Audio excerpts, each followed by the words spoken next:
Today's guest is the wonderful Dr. Karen Gurney, and she's the author of a wonderful new book called How to Not Let Kids Ruin Your Sex Life. So the whole conversation is about desire, how to maintain desire in a monogamous or in your sex life in general, and what makes up desire and what is sex. But really the crux of it, as it relates to parents and new parents and having a family, she talks about the importance of sexual currency, and it's not actually about sex to have a particularly good sex life, which sounds very ironical.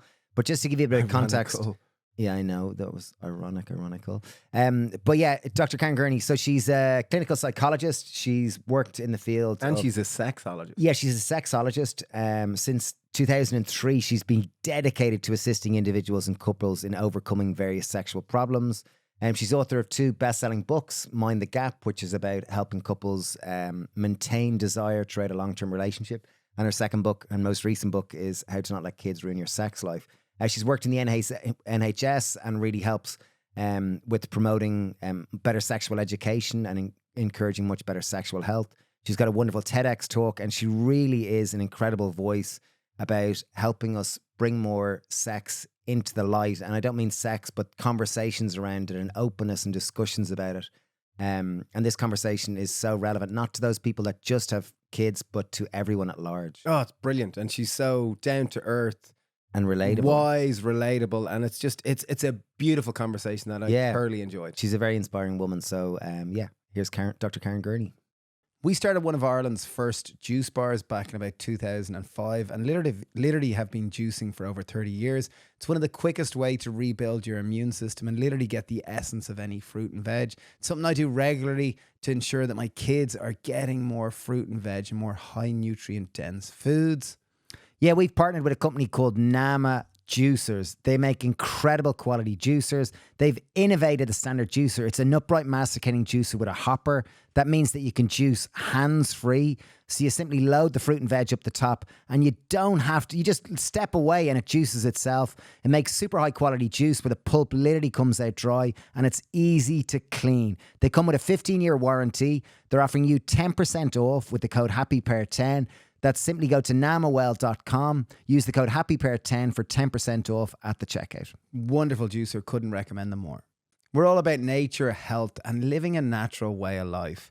Back about 8 years ago, a friend, Tony Riddle, suggested I have a pair of shoes, lads, that are going to transform your life. And it's like, go away, Tony. They were a pair of Vivo barefoot shoes. They really were. They're amazing. They're minimalist, they're eco-friendly, and they're designed to let your feet move as freely as they would barefoot. It's about getting closer to nature with every step you take. They really are amazing shoes. They come in ranges for men's, women, for all aspects, kids. They're a B Corp company, which means they're certified as being people working in a sustainable manner. Amazing people. We've hung out with them loads, and they really are at the forefront of health. We believe in them so much that we've become ambassadors.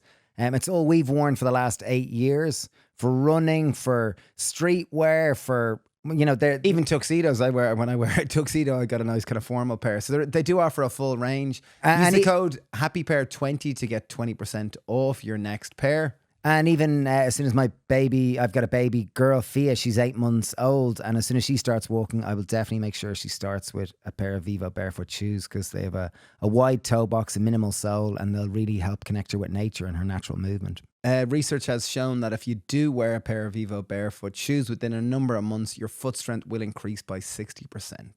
So check them out, 20% off with the code HappyPear20 at checkout, vivobarefoot.com. Okay, the first one has to be, and like reading your book, like it's so well written, and Can you say the title?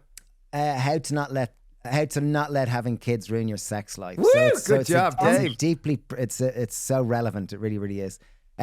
But like a point which we grew up in the 80s, 90s, and for us, like sex was always penis and vagina. It was, Willie goes into vagina or vulva, and that was sex. Whereas the big reframe for me from reading your book is what is sex? Maybe that's my opening question. What is sex, Karen? Is it more than penis and vagina? It's a great place to start. It's a great place to start. I mean, there's no one definition of this, but I would say my definition is sex is anything that you do with your body or mind, with yourself or other people, to give or receive pleasure, erotic pleasure. So you're right. We have this notion in society that sex is penis and vagina. And that's a very kind of cis heteronormative idea. It's very much linked with historical ideas that sex should only be for procreation, which is often linked with religion. So, centuries ago, ideas that sex for pleasure, sex for fun, sex for connection wasn't a thing. It was about getting pregnant. And if you weren't doing it to get pregnant, you shouldn't be doing it. And so we've kind of formed our language around this concept. So we have words like virginity, and we have words like foreplay, which amplify this idea that real sex, and for people that are just listening, not watching, I'm doing little inverted speech marks there, real sex is penis and vagina, and everything else is relegated to less important sex or not quite real sex. And that's why we have words like virginity and foreplay, which are words I don't use, by the way. And it's really interesting because we know that for humans, there are 237 reasons why humans have sex documented. There are probably more that we haven't found yet, but we know there are at least 237 reasons why humans are motivated to have sex. She's got a job sitting there trying to write them all down. I'm at 235. I need 2 more. I'm hungry. How many so have you let's got have so sex. far? But only one of them, of course, is getting pregnant. And if you think about some of the other reasons, and we can't list them all here, we'd be here all day, but some of them are things like for fun, for excitement, to feel desired, to express attraction, out of obligation, out of boredom, to please someone else, to feel alive. That comes up a lot, to feel alive, stress relief. If you think about the reasons we're motivated to move towards the behavior of sex, and by sex I mean this wide definition, then it's interesting that we limit the performance of that behavior to something that is quite narrow. Because if you think about other types of sex, which for many people bring more pleasure to them, particularly for women, so we know that penis and vagina sex, out of all of the sexual acts, is the least likely to result in pleasure and orgasms for women. And I know that's not what you see on TV, and I know that might be hard for a lot of people to get their head around. But if you think about those other types of sex that we know are more likely to bring pleasure, like clitoral stimulation, like receiving oral sex, using different sex toys, for example, it's interesting that we don't think about more diversity in our sex lives, because not only is diversity meaning we get our motivations met, if you go into sex for a motivation of pleasure, you want to do the sexual act that's most likely to bring you pleasure for a start, but also diversity in our sex lives is great for maintaining desire, because our brains hate predictability. They hate being able to predict where the sex is going to go. And so if the sex you have always looks the same, and we know that for lots of people, so it does. Often does. It's it goes to, it's like the baseball game. It goes round. Exactly. We touch this way, then we touch this way, and then we do that, and then we do this dance, and then it ends with the classical penis and vagina sex. DIV, yeah. And we know that the longer people have been together as well, the more likely it is that script becomes even more rigid. And the problem is, it's harder to maintain desire when you're having sex with the same person over and over again, just for kind of basic neuropsychological reasons. And so if then the sex that you're having also becomes very predictable and formulaic, your brain's just not that motivated to move towards it. It doesn't hold quite the same excitement. So the question of what sex is a really interesting one, because it's really difficult for us as a society to open our minds to the idea that real sex could look different every time, and it doesn't have to include one sexual act. I'm not saying it shouldn't include that sexual act. Of course it should. Why not? If people enjoy it, it's pleasurable for people. But the idea that it should always look that way, or that everything else isn't quite sex, is really quite limiting, because it positions your sex life as this like off and on switch, that everything else you do together, if you spend an hour having a really hot session of passionate kissing, okay, that's not sex. It's not been a penis and vagina. But if you think about the motivation, the things we get from sex as humans, that hour of hot kissing might do more for your intimacy, connection, and sense of feeling desired than that penis and vagina sex. Does that make sense? Yeah, 100%. And I think it's possibly, we live in this very, destination oriented culture. Like, we must get there. And I think that's possibly why we frame sex as this one destination. Whereas, like, even I think about myself, when I remember when we first started, we have a cafe and fruit and veg shop. And I remember this lady, I think her name was Dawn, came in from America, and she was a tantric sex teacher. And I remember I was kind of young and, innocent and really excited. It was, oh my God, you're a tantra sex teacher. Oh my God. Am I even allowed to say this? I was like, it was a new, growing up in little Catholic Ireland, to meet someone that their job was a sex teacher. It was like, wow. And the more I learned about it, it wasn't actually about intercourse or about, having big polyamorous orgies. It was about the ability to appreciate and be mindful of sensation and touch. And that was half it, or over half it. Absolutely. I'm so glad you raised that, because that's one of the other contributors to the idea that we have about what sex is. The idea that, it's kind of a task that you have to tick off these key stages and have to get to a certain outcome. And, I know that you talk a lot about this on your podcast, because I've heard it in other conversations, trying to move away from that idea of our lives being so performance driven and not being able to stop and enjoy sensation or be in the moment. It's something we struggle with in all areas of life, right? And we struggle with it in sex as well. And once we have this idea of, as you mentioned, the baseball analogy and the bases that you have to move through, and sex is something that needs to be done and ticked off. And at some point you need to move on to this stage of penis and vagina sex, or else it's not been real sex. We're not able to really stop and enjoy the sensation along the way, because our mind is like, right, what's next? We've got to do next. What time is it? How long have we got before? If we don't go to sleep now, we're going to be tired tomorrow. We better move this on. Yeah. That's awful. That's so true. It really, really is. And okay, so to build on that idea of, okay, what is sex? The next thing, which I think is so relevant, certainly on the topic of how to not let having kids ruin your sex life, is sexual currency. Because I think that's the next natural step on what we're building on here. And I think that builds on that whole idea that, foreplay starts the moment you finish sex. Because foreplay is everything. Foreplay isn't just, we're in the bedroom. Foreplay is kissing, and I'm now kissing their neck. Whereas foreplay is how you communicate. Because ultimately, sex is intimacy and connection. I didn't ask you the question, so get back in your box. I'm excited about this topic. Sorry. I like your answer though. It's very good. So I came up with the term sexual currency to describe the phenomenon of the sexual charge between you and a sexual partner. So sexual currency is not acts of sex, but everything that you do with a partner that you wouldn't do with, your child or a relative. So you think about physical affection, you're physically affectionate with your children or your relatives, but there are certain things that you reserve for your sexual partner only. So I'm talking here about passionate kissing. I'm talking about bum grabs. I'm talking about saying you look really hot today. I'm talking about suggestive comments, suggestive texts, being naked together, touching each other's bodies in that kind of way. So the things that might happen in those moments where you're engaging with that idea of your partner as a subject. Now, at the start of a sexual relationship, when we first meet someone, we know that people have really high levels of sexual currency.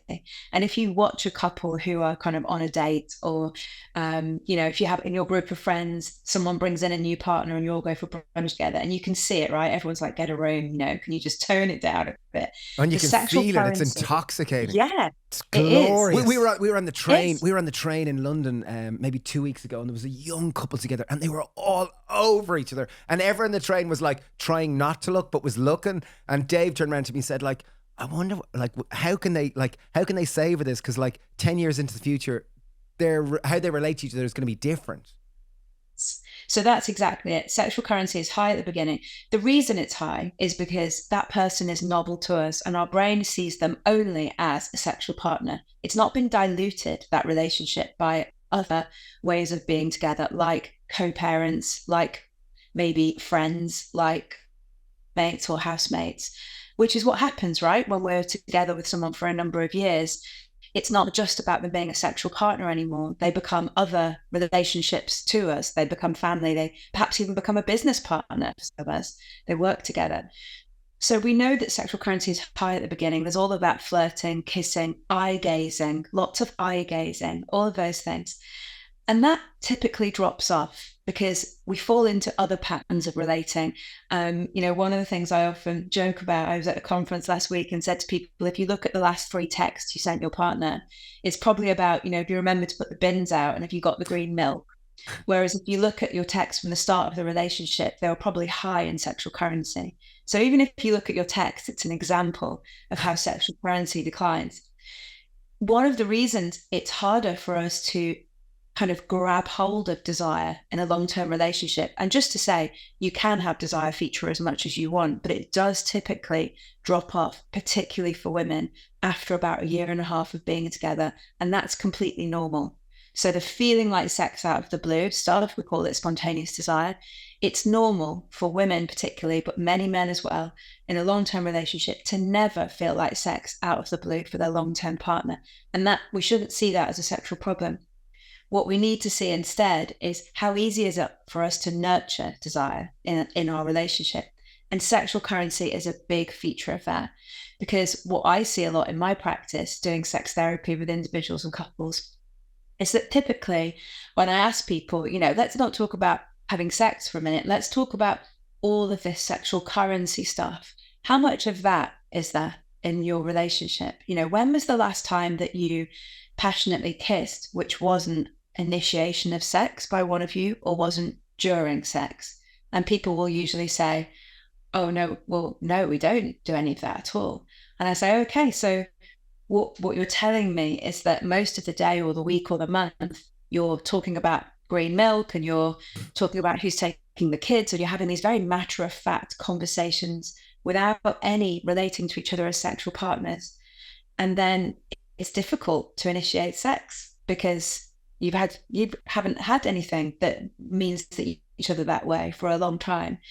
Whereas if I get them to experiment with flooding their relationship with sexual currency, taking sex, any acts of sex off the menu, but saying, let's just go to town with this for a few weeks and see what happens if you bring back passionate kissing outside of sex. 5 seconds, 10 seconds, when you're on your way out the door, it doesn't matter when, the flirting, the suggestive text, all of that stuff.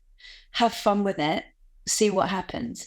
People notice it's much easier to feel desire for each other because your brain goes, oh, look, there's that sexual stimulus, my partner, like it did at the beginning. But secondly, it's much easier to transition into being sexual because not only does sexual currency act as something which can kickstart desire when there's no pressure for it to go anywhere, but also it gives you a really free and easy way to move from, putting the online shop away in the fridge, grabbing your partner and kissing them against the fridge. But if you've got really low levels of sexual currency, that feels really awkward. And when you do try and passionately kiss your partner, they think, oh, I know what they want. And I don't feel desire at this moment in time. And I don't want the pressure. And I don't want to turn them down and them to be cross about it. So I'm just going to quickly close down this kiss and not enjoy the kiss for what it is, not be in the moment, which inevitably, ironically, would probably trigger desire. Does that make sense? I think it's so. I think it's such a key thing because in heteronormative relationships, very often, and as you said, after 1.5 years, more often the woman more so, and quite often the man as well. But in my own experience, it can be that there's a pattern to your sex. And if the woman feels it's initiated and they don't feel there's enough time or they're not in the headspace, just cuts it down straight away. Whereas I think what you're talking about is building it up where it's not destination orientated. It's purely for the experience that it is. PIV is not the destination. It doesn't need to be. And if everyone reflects for a second on what usually motivates them to be sexual, so what are the kind of psychological gains? What are the things that you're looking for when you want sex? Is it about pleasure? Is it about orgasm? Is it about feeling close? Is it about feeling desired? Is it about forgetting about your day? What is it that motivates you quite often? And people will probably find there are 2 or 3 key motivations that show up for them again and again if they really reflect on it. What are some of the most common? So I would say some of the most common are feeling desired by another person and losing yourself in another headspace. And pleasure, probably. Maybe also feeling connected. Yeah. So those are probably some of the most common ones. And people will find that there are a couple that probably show up for them most often. So if you think about what those motivations are, if your motivation is about feeling desired by your partner and wanting to feel that from them, that doesn't need to happen in any particular way. So the value of sexual currency is that often it meets people's sexual needs, even when sex can't happen or even when sex is off the table. So I gave an example in the book of a couple, what have I called them in the book? I think I might have called them Joe and Dan. I can't remember her name actually. But basically the story in the book is that they've got a new baby. And for her motivations for being sexual are about fun and also feeling close and connected to him. And his motivation is about kind of solidifying the relationship and feeling like they've got a good relationship, as well as feeling desired for her. But neither of them have really recognized, there's not something we do as a society, kind of really look inside at what motivates us to be sexual. So they don't know that about themselves. But with the new baby, what's happened is that for her, she's not got time for fun at the moment. They've got a baby under one. She's just kind of, let's batten down the hatches and get through. And she finds it quite irritating that he is kind of raising this want and need for sex, because she thinks, you can sort yourself out. I've got someone else to worry about. And I'm not feeling a need to feel connected with you. We've just had a baby. I feel really connected. Her need has been met in that regard. But for him, what we established is that he had a real fear of the baby coming along and things becoming more challenging, feeling more disconnected, because that's what happened to his parents. When he was a child, he knew that having children had been a big stress for them. So for him, his need for sex went up because he wanted to feel more connected. And then they got in a cycle, which couples do, where when one person raises it all the time, the other one feels more pressurized and less like it. And it time.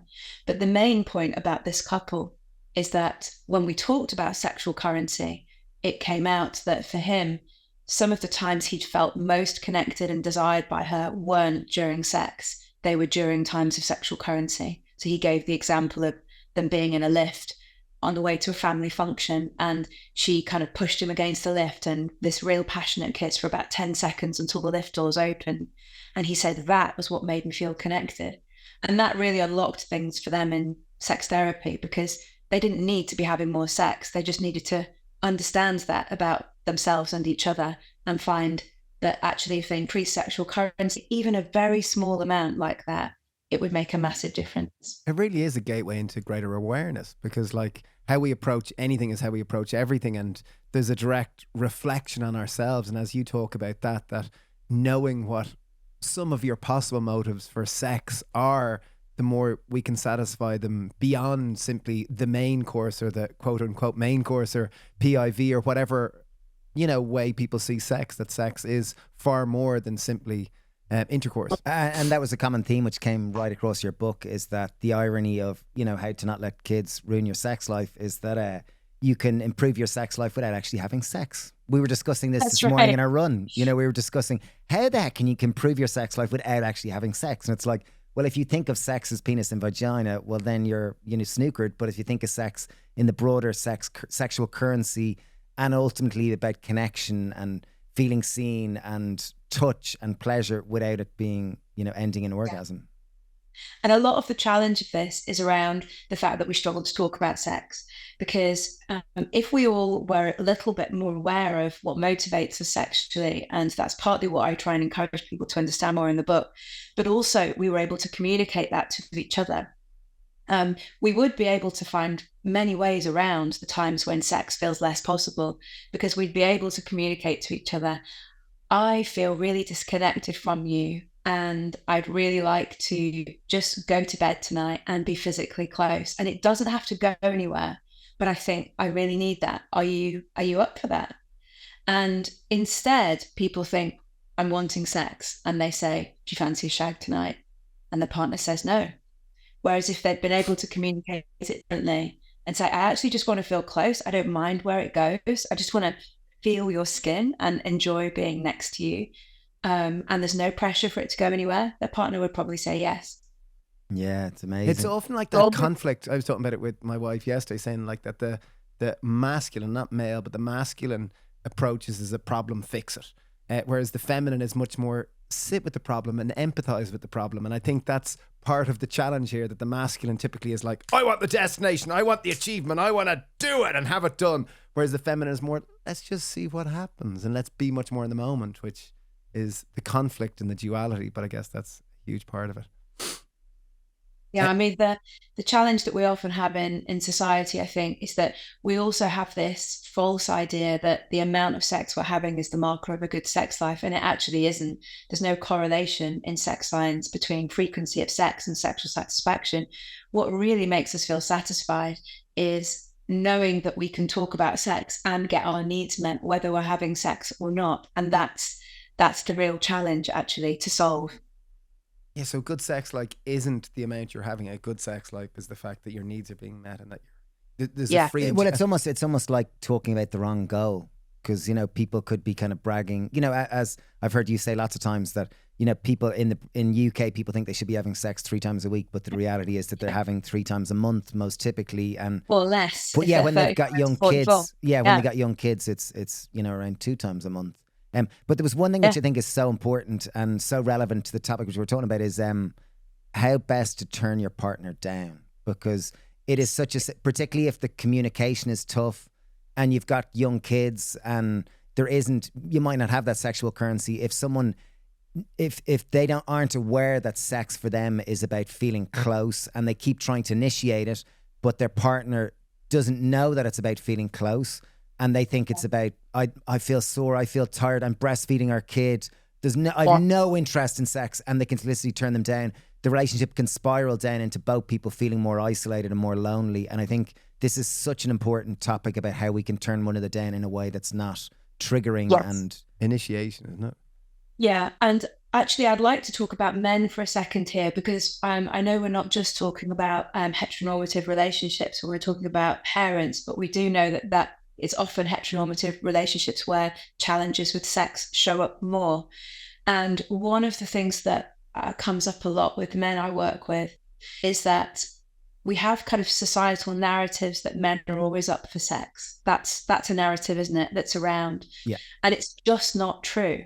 And it's also just not true that men are always up for sex for the motivation, for the reason of kind of getting the rocks off. And we know from sex research that actually men have the same motivations for sex that women do. People of all genders want to feel wanted, want to feel close, want to express love. But quite often I notice that men's sexuality is reduced to, he just wants sex, he just wants the physical release. And it really paints an untrue and unfair picture for men. But it means that when you get into that cycle of, if we're talking about a man and a woman together, particularly in the stresses of parenthood, where there's a lot more pressure, it can reduce what he's wanting. He's not able to express or even know what it is that he's wanting when he says he wants sex. It can reduce it into, he's being quite insensitive. He's being quite selfish. He just wants to scratch an itch. And it's very rarely the case. It may be that actually he wants to feel close. And if he knew that and could express it, and if she could hear that, there's many other ways that they could meet that need. So that's one of the things. What was the first thing you asked me about? It was about turning, the best way to kind of turn people down, or even like that whole topic, because it's not just the turning people down. Ultimately, it's about the communication and the safety and all those. It's all about communication. So I was having a chat with someone the other day actually about, you know, when people are in those kind of early days of parenthood. And we should probably say that parents' sexual satisfaction is at its lowest while they've got children at home under 5. So we're not just talking about the kind of first year, we're talking about having young kids at home. It's challenging. We all know that, right? It's tiring. You have less time available. It's stressful. There's more to do. You know, there's so many reasons why it's difficult. Etc. But part of that sexual currency is building a relationship culture and we can always change culture, so people can bring this in if they want to, where you're able to say to another person, I am completely shattered, but if I wasn't, I would like to do X. Or I can't wait till we get some sleep again so that we can go back to having the type of sex we had before. Or really, last night I thought about doing this with you, but I'm just too tired to think about it, but I wanted to let you know I was thinking about it. So if you think about the impact that that can have on a partner, to hear that, what that does in a relationship, to hear that, that's part of the sexual currency. And that also comes into turning each other down. Because one of the things you mentioned, the book isn't about just having more sex, and it's absolutely not. It's about what does sex science tells us can increase sexual satisfaction. One of the things sex science tells us is that the way in which we turn each other down makes a difference to sexual satisfaction, not just for the person turning down, but for the person being turned down.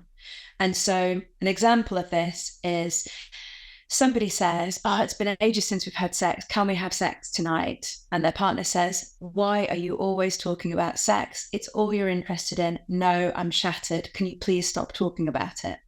So that's a way that we know doesn't necessarily report sexual satisfaction.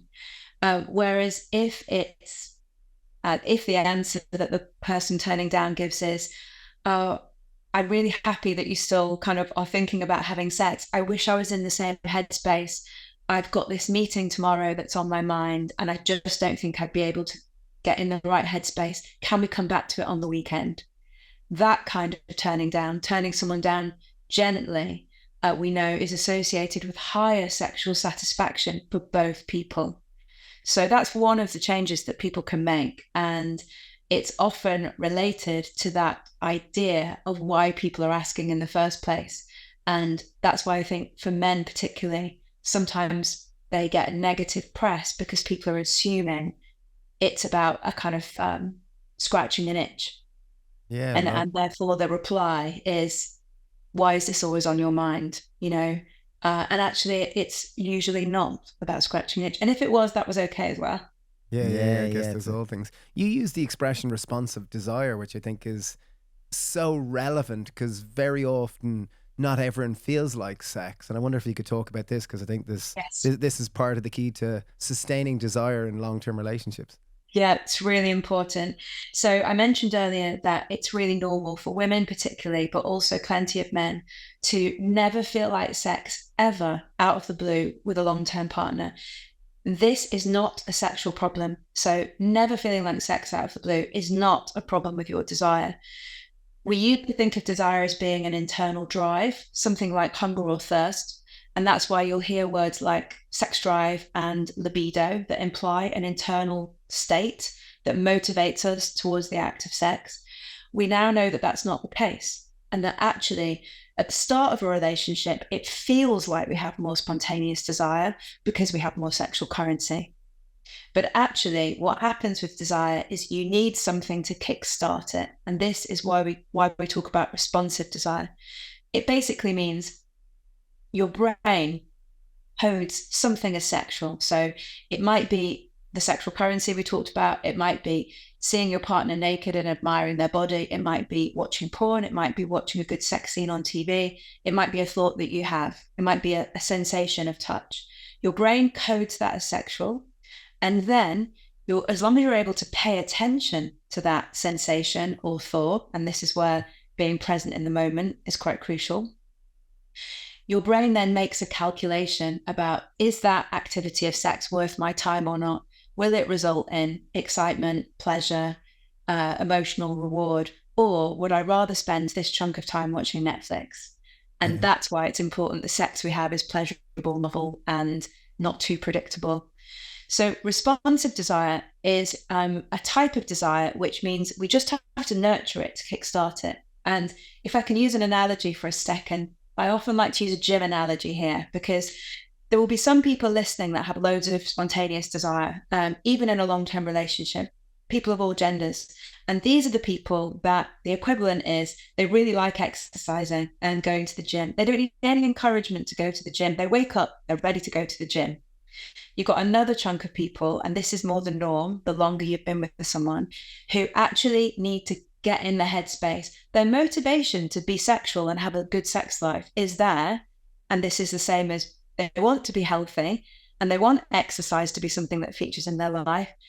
But they kind of need to put their gym kit on, maybe listen to their gym playlists. They still don't feel like going to the gym at this stage. It might be that it's not until they get to the gym and they've done 5 minutes of that activity before they really start feeling into it. And this is responsive desire. They leave the gym and they think, I'm so glad I did that. I love exercising. I can't wait to go to the gym again tomorrow. And then what happens tomorrow is they have to get themselves in the headspace again. And the equivalent of this in sex is people say all the time, I never feel like sex. But once we kind of get naked and we start kissing a bit and I settle into it, my desire kicks in. And then afterwards, why don't we do that more often? That's responsive desire. And that type of desire needs a relationship culture that can support it emerging. So it needs purposeful investment. It needs sexual currency. It needs very low pressure to have to feel anything, but lots of things that might start desire. Does that make sense? Yeah, it really does. Really, really does. And what about does that scheduling time in the context of responsive desire, the way, because in a particularly if you're talking about family orientation where there's kids and dynamics and all these type of things, and there might be the school's lunches and little Jimmy might come in or all these type of challenges. Scheduling time, is that something when you work with couples that you kind of scheduling time really versus scheduling sex? Scheduling time for intimacy, scheduling time that you prioritize the capacity for intimacy could emerge. That's right. I mean, I'm really against the scheduling sex idea because there's nothing less sexy than pressure to feel something that you don't yet feel.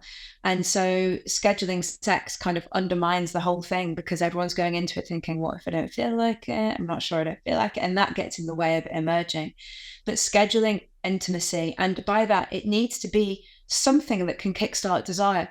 Fascinating thing about humans is that it's really easy to kickstart desire in humans. So we know from experiments where humans get wired up to machines to measure arousal, humans are really easily turned on in the right context.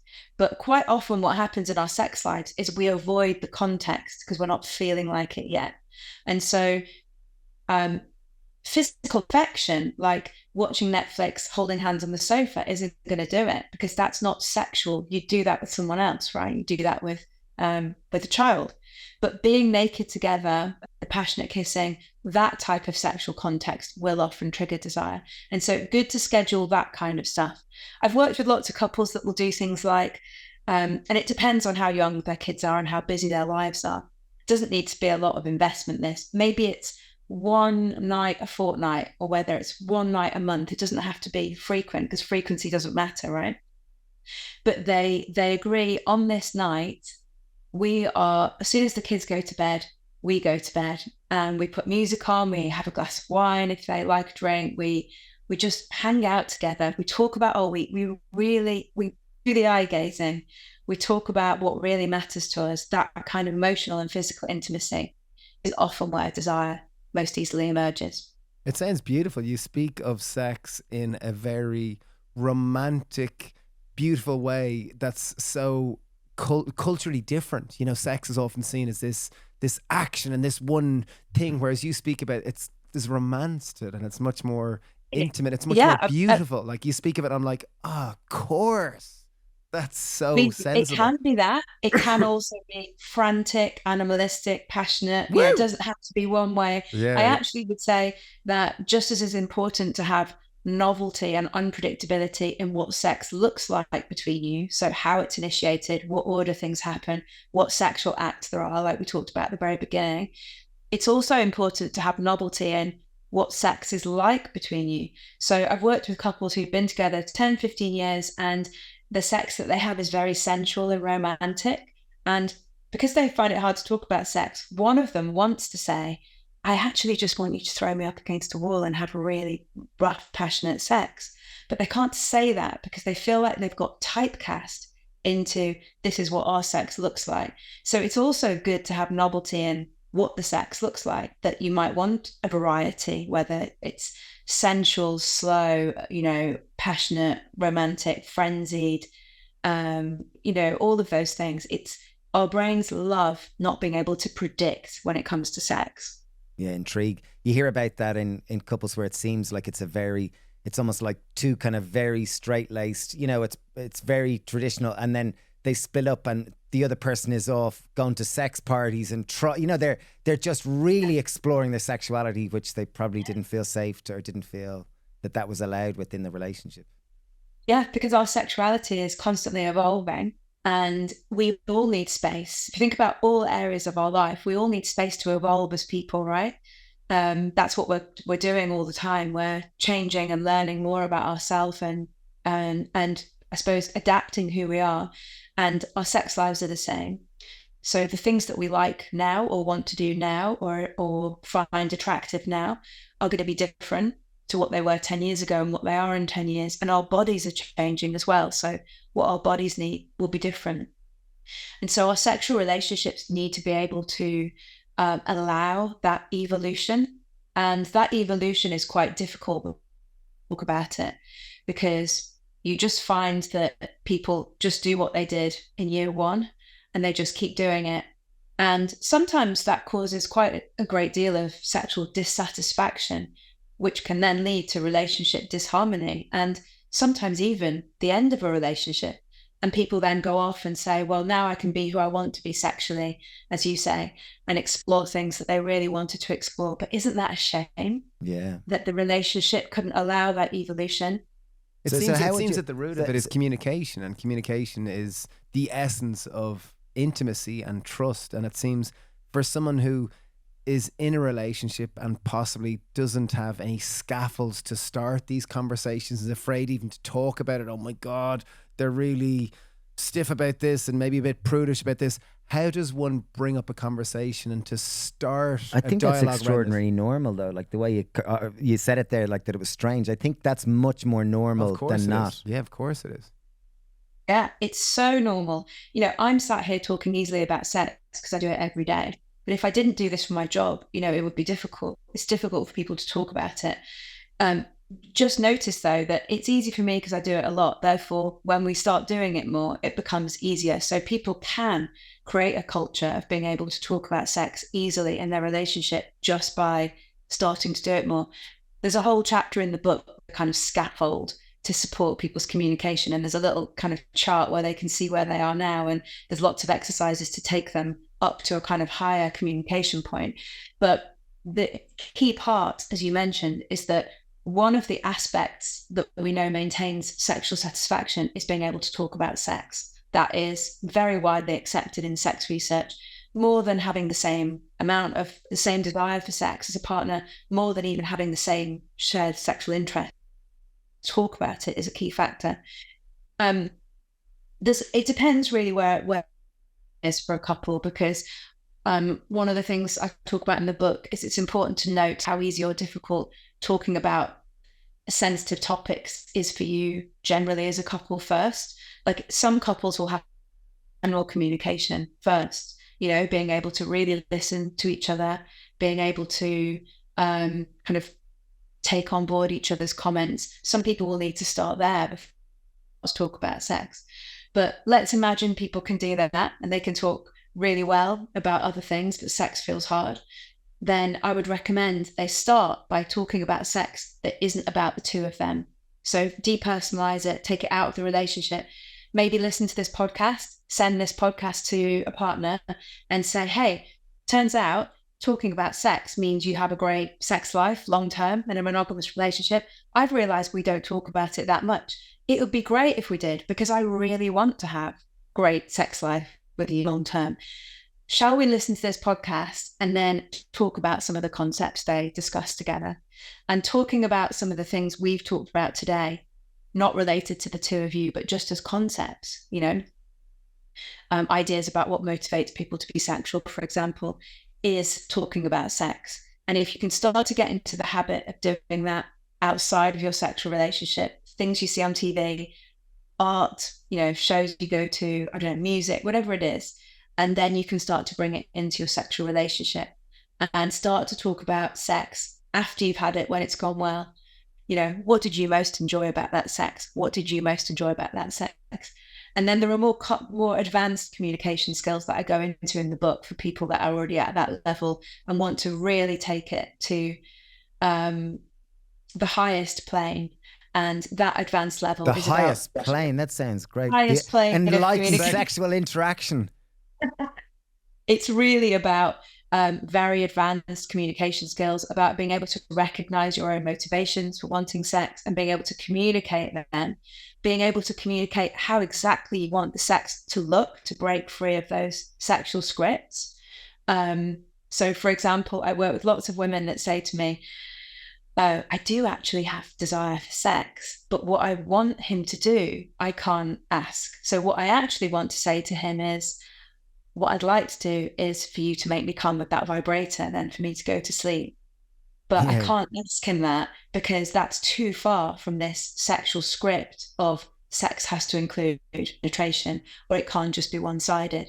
But actually, when she shares that with him, he's like, yeah, great. That's some of the time. I'm totally up for that. Let's do it. So that's quite advanced sexual communication, and also being able to bring diversity into the way that you initiate sex. Is also advanced sexual communication. So there's something for everyone in that communication chapter, from people that feel there is no way I can talk about this to we talk loads about sex, but I'd love to take it to the next level. Amazing. Yeah, it's really... And building on that, because I'm sure lots of people listening, like monogamous relationships are more common than non-monogamous ones, or maybe that's changing. It definitely is changing. But for people that are in kind of long-term relationships, like you mentioned there about the importance of communication and novelty and, you know, having different sexual scripts or different ways of initiation, like just hitting that nail on the head, like for long-term relationships, because I know your first book was all about that mind the gap and the orgasm gap and all this type of things. Like, what are a couple of points for people that are on committed long-term relationships of how to build novelty and how to kind of keep that flame alive? Because it's so easy for it to fall into just repetitive sex scripts.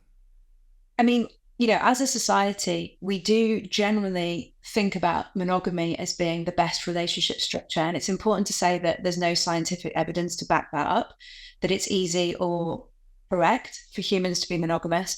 And because we assume that monogamy is what humans want and should be, we often imagine that that means it should be easy to maintain desire for the same person for decades.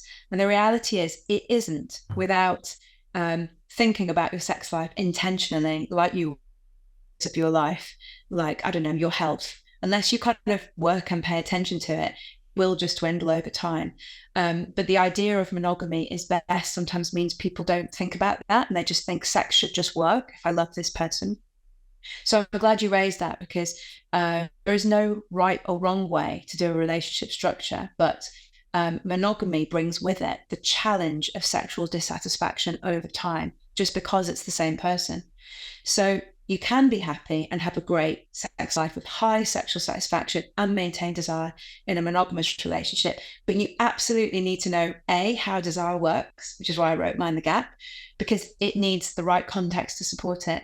And B, you need to bring in some novelty, either in who you are sexually and what you bring into it, in how the sex looks or happens. You need to make sure there's equal pleasure and reward, and perhaps novelty in initiation, in sexual currency, and you need to have high levels of sexual currency.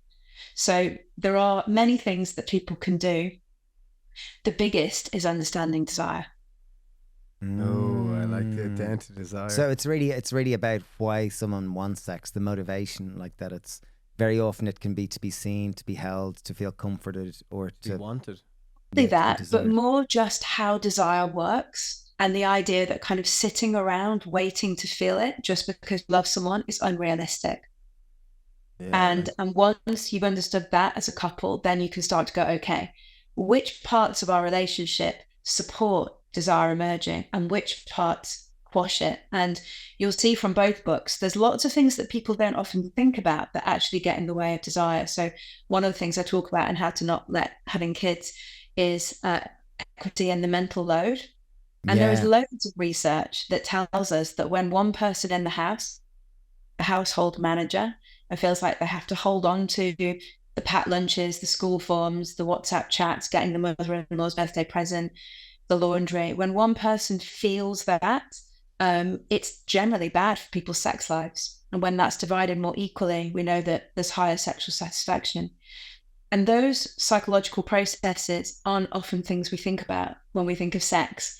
We often think, well, sex is just something we do with our bodies. It's got nothing to do with whether one person feels that they carry all of this pressure for the household. But it does. It has everything to do with it. But until we understand desire, we can't really get that. So it's about understanding how desire works. Yeah, and you also talk about in the book about correlation between sleep. You know, if a breastfeeding mother, for every hour of sleep she misses, there's whatever, I don't know what percentage it might be. 14% less chance of her for having every sex. hour of sleep you miss. Yeah, which is right. not Sleep's surprising. Really, yeah, and for parents particularly, we know that you don't really go back to getting a normal night's sleep until your youngest is 6 years old, which is quite a depressing statistic, isn't it? But at the same time, it's just important to understand that will impact on your sex life and to not take that personally. It's not a problem with you. It's not a problem with your relationship. It's the fact that getting a good night's sleep is important for sexual function. And if you're a person that's getting up in the night and your partner isn't getting up in the night, a very practical change you can make to your sex life is to even that out. Yeah, makes sense. This might be an obvious question, but is monogamy natural, or is monogamy more means of social status or development of power and sharing of resources? And is that largely like that it was rooted in these traditional structures? Is that largely rooted in contracts, wasn't it? Yeah, an agreement. Yeah, and alignment it is. family It's about land. It's about land, and it's not natural for humans. And if it was natural, it'd be easy, wouldn't it? Yeah. Anti-monogamy. I'm monogamous myself.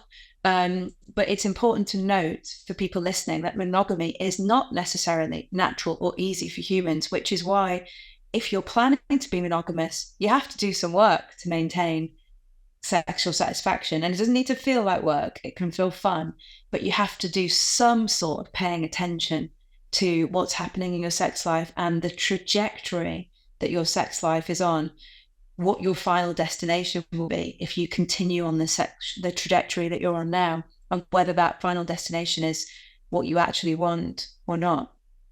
And what you mean by that final destination, as in if it's slowly getting worse, it might reach a point where you haven't had sex for years, and that isn't uncommon. You do come, Yeah, you do hear about it's really common. In the book, I talk about the idea of the kind of analogy of sailing for parenthood, and that parenthood is like on your sex life. The relationship is the boat, and you're both in the boat, and the storm is sometimes heavier than others. And at some points of the journey, you just kind of need to batten down the hatches and survive. That would be like the first few months to a year of having a baby. But there are other parts of the journey that you kind of need to look at the damage to the boat and make tweaks to the sails and look at what your trajectory is, because if you're planning to be together for a long time, that's a long journey. And what people often don't notice is that they're very gently shifted off course. A degree this year, a degree that year. Before they know it, they're 10 degrees off course, and they've not really paid attention to it. That 10 degrees off course over many decades is a very different final destination than 1 degree off course for a year. So it's just about paying attention to that trajectory and saying, okay, it's really okay that we're going through, sex and desire, and our sex lives have ebbs and flows. And that's important to recognize. It's really okay. But what kind of course are we on if we don't write this trajectory at some point? And what that could look like for some couples is saying, let's check in about our sex life in like next summer when we're on holiday, have a conversation about it and make sure that we don't just let it slip. You don't have to do anything now. If now isn't quite the right time, but it's just having a recognition that at some point, let's have a look at the boat and maybe make some repairs. And what I hope to do in the book is give people lots of different ways they can make repairs. Lovely. It brings a real consciousness towards it, or awareness to your whole sexual life and taking responsibility for it, as opposed to it should just happen naturally and sure it's like eating or it's like going to the toilet, whereas it's not really. In reality, it's intimacy, which involves emotions, which involves security, trust, etc., etc. Yeah. And people might be interested to hear that actually we know that having a great relationship doesn't always translate to a great sex life. So people often think, if I fancy my partner, if I love them, if we have a great relationship, we should be having great sex. And it actually doesn't work that way, but it does work the other way. If you're having great sex, we know it generally translates to high levels of satisfaction. So sex not working isn't an indication of love or attraction or a great relationship. It just might need a little bit of extra work. But sex working typically is a good foundation of a relationship. I know I have a friend who's a clinical psychologist, and they'll often say when the couples come in, one of the questions they'll often ask is, are you having sex? And if they're not, suddenly it's like, oh, okay. But if they are, it's like, okay, we got a foundation we can work on. Yeah. And, it's not to say that sex matters for everyone. And plenty of people, asexual people particularly, are quite happy with little or no sex in the relationship. But for the majority of people who want sex to feature in their life, we know that sexual satisfaction is quite important for relationship satisfaction. And it does generally have quite a big effect. So we know that it brings with it kind of higher levels of personal well-being. It can change the emotional climate of a relationship, making people feel much more like a team. And certainly in parenthood, feeling like a team is actually quite important, because it's hard, isn't it? Yeah. It's kind of glue that can hold you together. And, when we're talking about sex here, of course, we're not talking about just one type of sex. That glue could be higher levels of sexual currency. Yeah. Well, I think that's just such a big distinction. It's a really important one, because I've got a 13-year-old, an 11-year-old, and now we've got a 9-month-old again. So we're back in the ditch.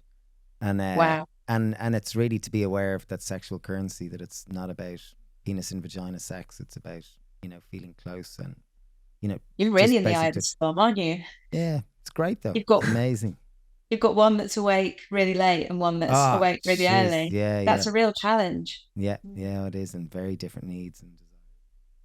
But it's great, wonderful. Yeah. I love your expression that sex should be like a light and trivial and frequent, as opposed to something that's heavy and like fearful. Intense. And oh my God, if this doesn't work right, our relationship is screwed. And I think there's a lightness and a beauty to it. And I think that's a nice framing for where what sex could be. It's so easy for people to get into a pattern if sex has been something that one or both of them have been worrying about, for it to feel really important that it happens and that it goes well. And that pressure can mean that if you have kind of imperfect sex, mediocre sex, all of a sudden it's a disaster, because it really mattered, because there's all this riding on it. Whereas really what we want is for our sex lives to feel kind of trivial, and something which we can move into and move out of easily. One of the things I talk to couples in sex therapy about is, if they're coming about concerns about desire, which is, by the way, the number one reason people seek sex therapy. It is about coming. Sorry, something vibrating. I don't know what it is. It must be a phone in a drawer somewhere. Like phone, it's not. It's not what you think. It's not a vibrator. Something is vibrating. That's very relevant. Something's buzzing. So I often say to couples in sex therapy that actually we'll know that we've really reached the final point of therapy if you can find it really easy to turn each other down. If turning each other down and inviting each other in feels kind of inconsequential, that's a sign that people have really got to a good place. If one person can say, hey, I'm thinking about this, I'd really like to do that. What do you think? And the other person can say, great idea, but not right now. That's what we want. But actually it's, if there's challenges in sex, people often don't invite their partner in because they're worried about being turned down until it really matters to them.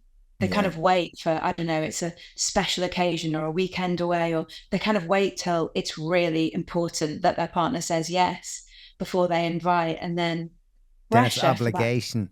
Then they say no, and it's like, or else if they say yes, but not energetically, they say yes in words, but not by their actions, and then it's disappointment and resentment and all these. But if you can feel free and easy to invite each other in, knowing that if the other person feels free and easy to turn you down or accept, then it becomes really trivial between you. It's easy to say, this is on my mind. It's even easy to say, I think this is on my mind, but I don't even know if I'm in the right headspace yet.